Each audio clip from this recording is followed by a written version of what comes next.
Hello friends, स्वागत है आपका ओनली स्टडी ज्ञान में। आज हम 12th क्लास हिस्ट्री का थर्ड बुक में 13वां चैप्टर महात्मा गांधी और राष्ट्रीय आंदोलन जो है इसमें अति लघु उत्तरीय प्रश्न करेंगे। इसमें पहला क्वेश्चन दिया गया है कि महात्मा गांधी का जन्म कब और कहाँ हुआ था। तो महात्मा गांधी का जन्म जो है 2 अक्टूबर 1869 ईस्वी में पोरबंदर जो कि गुजरात में स्थित है वहाँ हुआ था। दूसरा क्वेश्चन है कि खेड़ा में गांधी जी ने किसानों के लिए क्या किया। तो भारत में जो गांधी जी का दूसरा सत्याग्रह आंदोलन चला था वह खेड़ा में चला था 1918 ईस्वी में।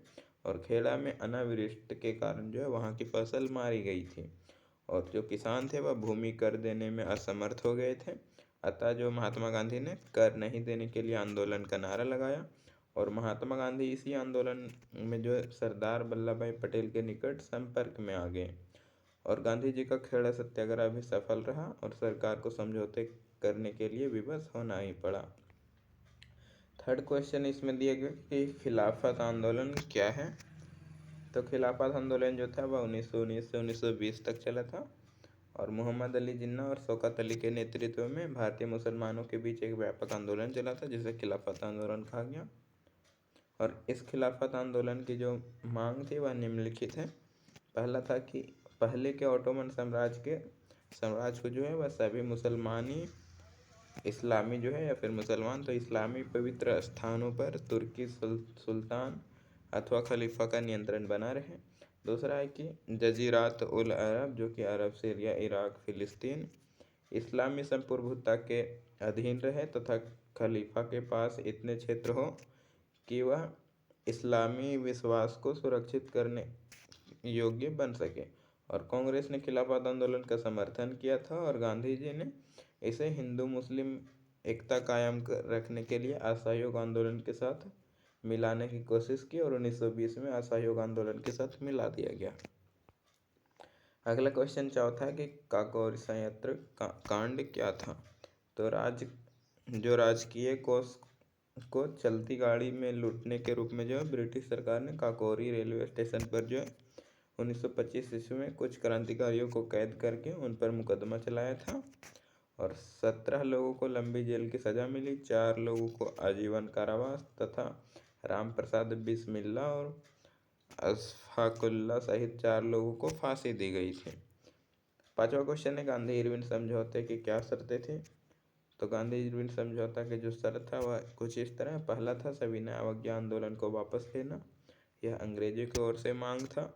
दूसरा था महात्मा गांधी की तरफ से कि सारे कैदियों को रिहाई कर दी जाए, जो कि सविनय अवज्ञा आंदोलन जो हुआ था नमक यात्रा उसमें गिरफ्तार कर लिया गया था उसी कैदियों को छोड़ा जाए और तटीय इलाकों में नमक है उसका उत्पादन का अनुमति सभी को मिलने चाहिए।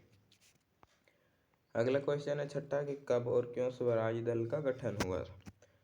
तो CR दास और मोतीलाल नेहरू ने दिसंबर 1922 ईस्वी में स्वराज दल की स्थापना की थी और गांधी जी ने जब चौरी चौरा कांड के बाद असहयोग आंदोलन वापस लिए थे तो इसमें जो रुष्ट होकर चित्तरंजन दास और मोतीलाल ने भी ऐसा करने का सोचा था।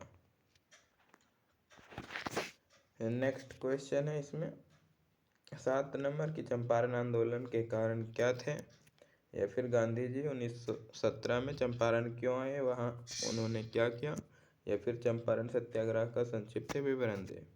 तो 19वीं सदी के प्रारंभ में जो गोरे बगान मालिकों ने किसानों के एक अनुबंध किया जिसके अनुसार किसानों को अपनी ज़मीन के 3/20वें हिस्से में नील की खेती करना अनिवार्य था और इसे 3 कट्ठिया पद्धति भी कहा जाता था और किसान इस अनुबंध से मुक्त होना चाहते थे। और 1917 ईस्वी में चंपारण के राजकुमार शुक्ल के आग्रह पर गांधी जी चंपारण पहुंचे थे और गांधी जी ने मुसल समस्याओं को सुना और सही भी पाया और उनके प्रयासों से सरकार ने चंपारण के किसानों की जांच हेतु एक आयोग नियुक्त किया और अंत में गांधी जी विजयी रहे और आयोग ने 3 कट्ठिया पद्धति समाप्त की और साथ ही अंग्रेजों को अवैध वसूली का 25% वापस करना पड़ा और चंपारण आंदोलन का यही मुख्य कारण था। अगला क्वेश्चन है इसमें 8 नंबर के द्वितीय विश्व युद्ध के प्रति भारतीय राष्ट्रीय कांग्रेस का क्या दृष्टिकोण था। तो पहला दृष्टिकोण यह है कि सितंबर 1939 में द्वितीय विश्व युद्ध के प्रारंभ हुआ था और तत्कालीन वायसराय जो थे वह थे लियो लिनलिगो ने भारत के नेताओं को से परामर्श किए बिना ही भारत को जर्मनी के विरुद्ध युद्धस्त्र राष्ट्र घोषित कर दिया, यानी कि जर्मनी की ओर से लड़ने को, और कांग्रेस ने इसका विरोध कर दिया।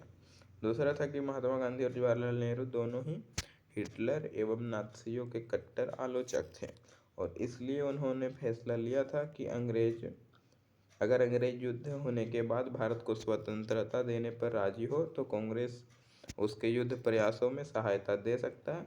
लेकिन सरकार ने कांग्रेस के प्रस्ताव को मानने से इनकार कर दिया। उसके बाद विरोध में जो है कांग्रेस मंत्रिमंडल ने अक्टूबर 1939 को त्याग पत्र दे दिया। 9वां क्वेश्चन है कि भारतीय स्वतंत्रता आंदोलन की मुख्य भूमिका निभाने वाले 4 पुरुषों के नाम लिखें। तो महात्मा गांधी, भीमराव अम्बेडकर, जवाहरलाल नेहरू, सुभाष चंद्र बोस। तो वीडियो अच्छा लगा होगा तो लाइक कमेंट तथा चैनल को सब्सक्राइब कर लीजिएगा। धन्यवाद।